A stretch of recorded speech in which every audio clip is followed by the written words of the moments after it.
আমাদের কিছু কালচারের কিছু পরিবর্তন ঘটাতে হবে, আমাদের কিছু মানসিকতার পরিবর্তন দরকার। যদি আমরা মানসিকতার পরিবর্তন না ঘটাতে পারি তাহলে পরে আমরা সরকার কোনো পরিবর্তন, কোনো সরকারই সেটা করে দিতে পারবে না। যেমন আমাদের মধ্যে খুব বেশি কিছুর প্রয়োজন নাই, দু তিনটি জিনিস যদি আমরা ধারণ করতে পারি তাহলে পরেই বাংলাদেশে এই পরিবর্তন সম্ভব। নাগরিক হিসেবে আমরা যদি কমিটমেন্টে ঠিক থাকি যে এই দেশ আমার, এই দেশের আলো বাতাসে আমি বড় হয়েছি এবং এই দেশকে একটি বাসযোগ্য একটি আবাসস্থল হিসেবে আমি রেখে যেতে চাই, এটি যদি এই কমিটমেন্টটা যদি আমার মধ্যে থাকে এবং আমি যদি লোভকে সংবরণ করতে পারি, আমার যদি একটু হলো যে পার্সোনালিটি রাখা, আমাদের দেশে আবার পার্সোনালিটির আবার ভিন্ন সংজ্ঞা আছে। আমরা যিনি একটু বেশি অ্যারোগেন্ট তাকে আমরা বলি পার্সোনালিটি, আর যিনি একটু সহজ সরল তারা আমরা বলি ব্যাকুব, মানে উদার।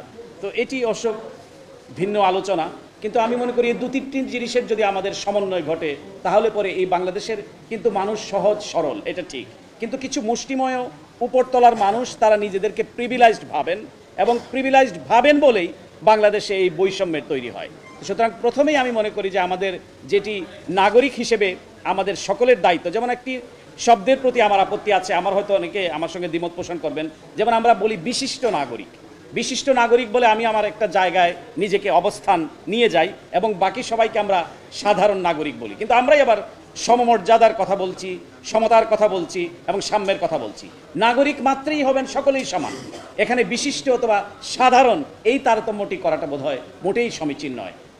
এই পরিবর্তনটাও আমাদের দরকার এবং নাগরিক যে মাত্রই যাতে ভাবে যে আমি সমমর্যাদা এবং সমতার ভিত্তিতে এই ভূখণ্ডে আমার বাস করার অধিকার আছে। এবং যতক্ষণ পর্যন্ত আমরা নিজেদেরকে প্রিভিলাইজ না ভাববো, আমাদের একটা শ্রেণী আছেন আমাদের সমাজে, সে তারা অর্থবিত্তের মালিক হোক অথবা সরকারি কর্মকর্তাই হোক, তারা নিজেদেরকে একটা প্রিভিলাইজ ভাবতে শুরু করেন। কিন্তু মনে রাখতে হবে যে সচিব, যে কর্মকর্তা, যে পুলিশ অফিসার যাকে প্রিভিলাইজড ভাবছেন, বাংলাদেশে একটা ভিআইপির সংস্কৃতি গড়ে উঠেছে, কিন্তু মনে রাখতে হবে এই সাধারণ মানুষের ট্যাক্সের পয়সায় আপনাদের বেতন হচ্ছে। সুতরাং এখানে সকলেই সমান। আপনি দেখবেন খুব ছোট ছোট জিনিস আমি প্রায়ই বলি, আমরা অনেক সময় মনে হয় যে আমরা পাশ্চাত্যের উদাহরণ দেই। আপনি যদি কোনো প্রয়োজনে কোনো একটা পুলিশ স্টেশনে যান, ব্রিটেনে বলেন, আমেরিকায় বলেন, ওই পুলিশের লোক কিন্তু আপনাকে দেখেই বলবে how can I help you sir, আমি আপনাকে স্যার কীভাবে সাহায্য করতে পারি। কিন্তু আপনি এখানে একটা পুলিশ স্টেশনে যান, দারোগাবাবু ওয়েট করবে কতক্ষণে আপনি তাকে স্যার অ্যাড্রেস করবেন।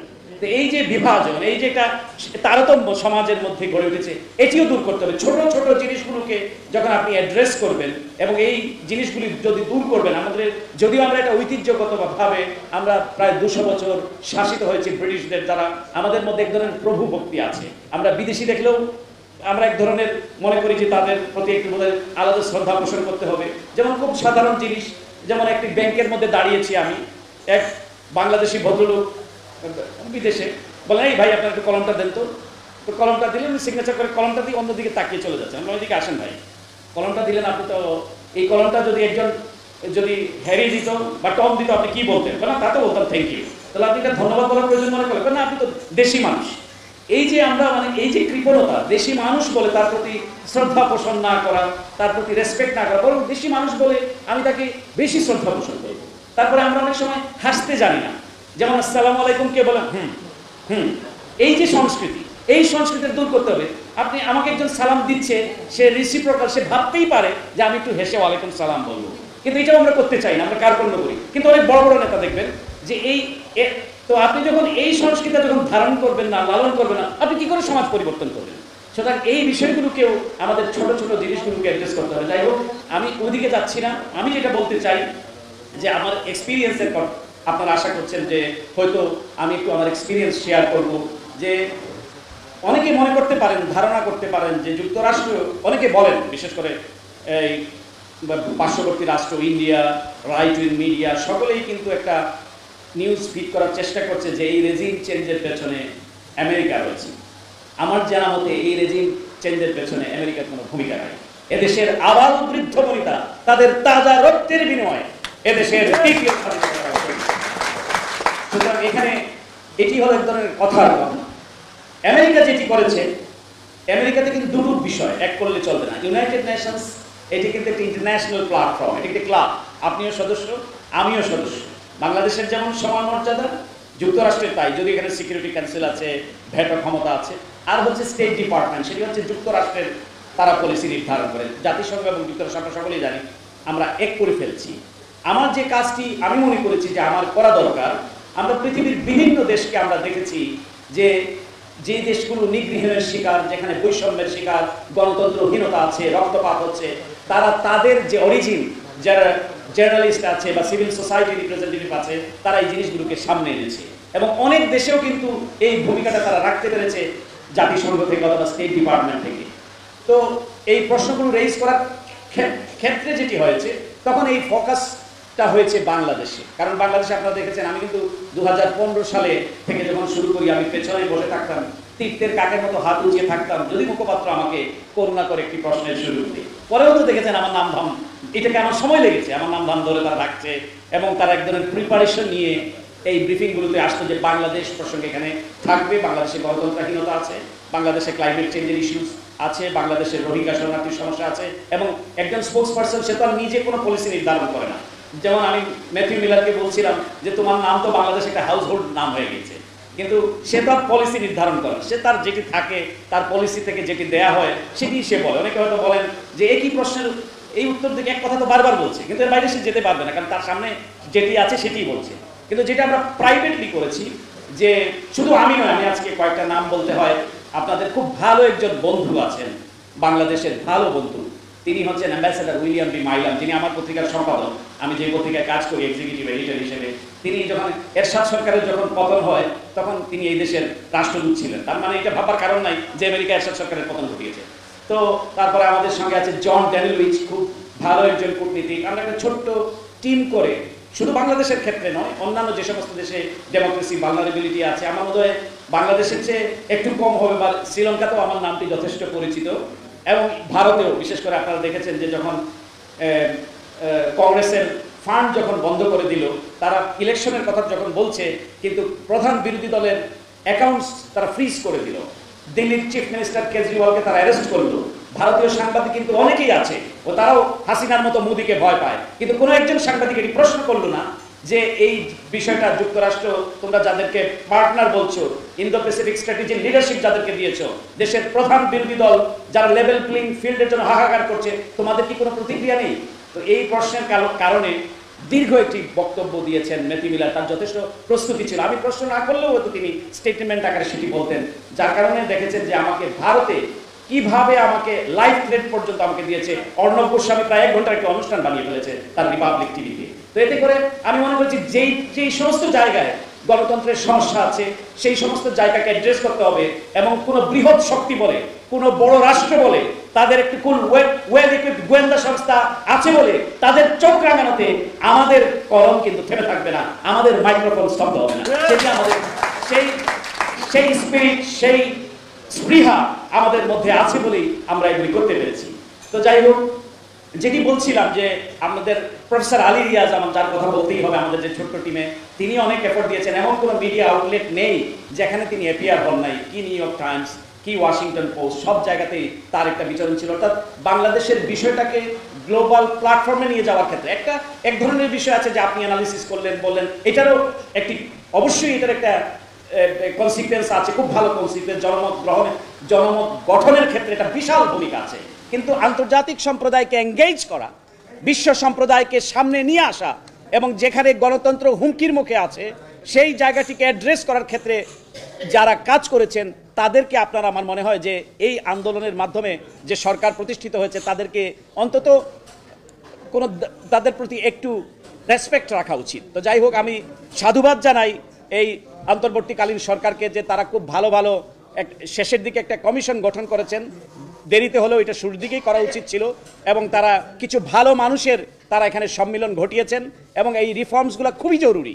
কারণ এই রিফর্মসগুলি না হলে পরে আমরা যে আকাঙ্ক্ষার কথা বলছি, এই আকাঙ্ক্ষা তখনই বাস্তবায়ন হবে যখন আমরা ইনস্টিটিউশনগুলোকে বিল্ড আপ করতে পারবো। এট দ্য সেম টাইম ইনস্টিটিউশনগুলো বিল্ড আপের পাশাপাশি আসতে বলি, মাইক্রোফোন এসছে, ইনস্টিটিউশনগুলো বিল্ড আপের পাশাপাশি যেটি করতে হবে সেটি হলো দীর্ঘদিনের যে আকাঙ্ক্ষা, এই আকাঙ্ক্ষাকে আবার ডিপ ফ্রিজে ঢুকাই দিলে হবে না। সেটি হচ্ছে একটি অবাধ, গ্রহণযোগ্য, ইনক্লুসিভ ইলেকশন। সেটিকেও প্রায়োরিটির মধ্যে রাখতে হবে। ইনস্টিটিউশনগুলোকে রিফর্ম করতে হবে, এবং একই সঙ্গে সঙ্গে নির্বাচন রোডম্যাপের পথেও অগ্রসর হতে হবে। আরেকটা জিনিস যদি না করা হয়, এদেশের মানুষ কিন্তু এই অন্তর্বর্তীকালীন সরকারকে ক্ষমা করবে না। সেটি হচ্ছে এই রক্তের বদলা। রক্তের বদলাটা কিভাবে? তাদের জবাবদিহিতার মাধ্যমে। শেখ হাসিনাকে ভারত থেকে এনে তাকে জবাবদিহিতার মুখোমুখি করতে হবে, তার বিচার নিশ্চিত করতে হবে।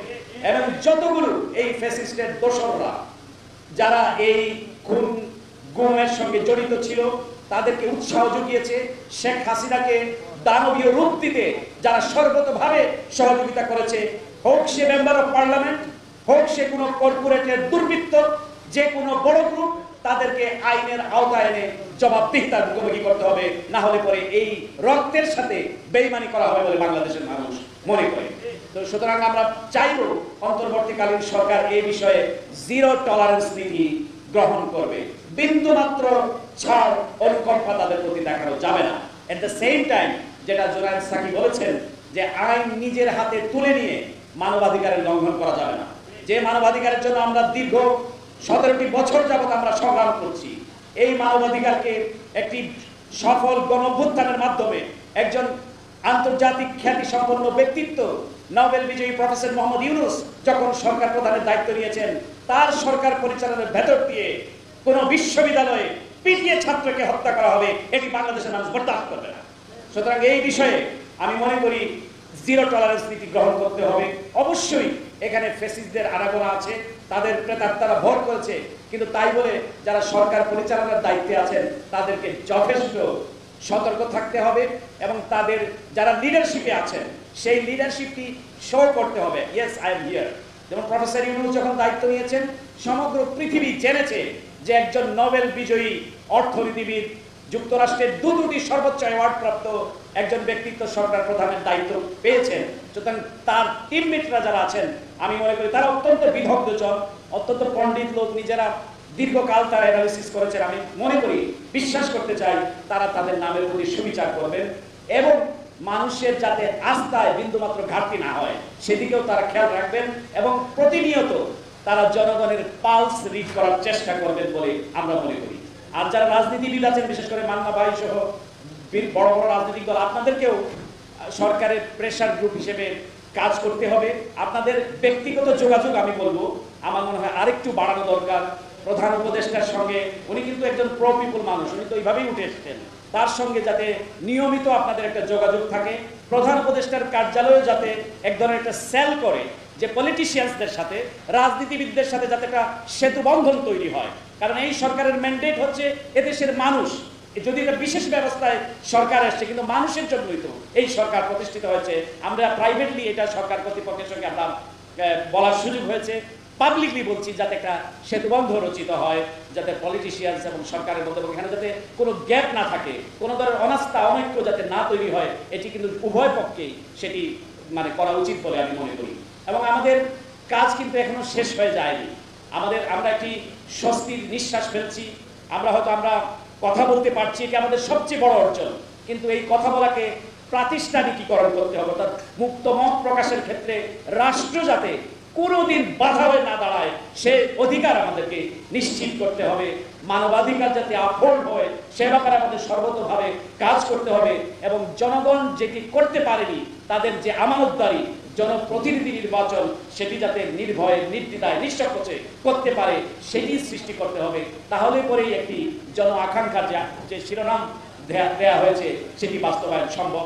এই বলে, এবং যারা এই অনুষ্ঠানটির আয়োজন করেছেন তাদেরকে আন্তরিক ধন্যবাদ জানিয়ে, এবং আমি এই গরমে বক্তৃতা করা মানে আপনাদেরকে একটা পানিশমেন্ট দেয়া, তো আমি এই পানিশমেন্ট যতটুকু দিয়েছি আরও হয়তো আমি দেওয়ার ইচ্ছে ছিল, কিন্তু আমি আর দিতে চাই না। আপনারা দীর্ঘক্ষণ এই গরমের মধ্যে যারা আমার কথা শুনলেন সকলকে ধন্যবাদ জানিয়ে, কেন বহির্বিশ্ব বাংলাদেশের ইস্যুতে অ্যাড্রেস করছে, এক কথায় উত্তর দিয়ে, যে মার্টিন লুথার কিং এর একটি কথা আছে, injustice anywhere, threat to justice everywhere. পৃথিবীর কোথাও যদি বিচারহীনতা থাকে, এই বিচারহীনতার সমস্যা কেবলমাত্র ওই দেশের সমস্যা না, এটা সর্বত্র সমস্যা। যে কোনো বিশ্ব মানবতার জন্য, বিশ্বের গণতান্ত্রিককামী রাষ্ট্রের জন্য, সকলের জন্য এটি সমস্যা। এই কারণে সারা দুনিয়া বাংলাদেশের এই কজকে, বাংলাদেশের এই সমস্যাকে অ্যাড্রেস করেছে।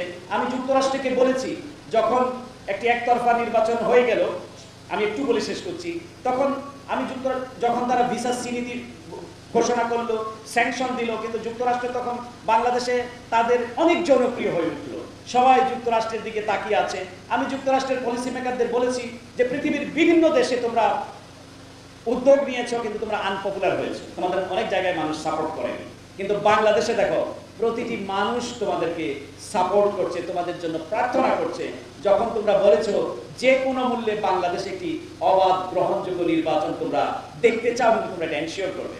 সেক্রেটারি ব্লিংকেন প্রাইভেটলি এবং পাবলিকলিও বলেছেন যে হোল ওয়ার্ল্ড ইজ ওয়াচিং, সারা দুনিয়া দেখছে।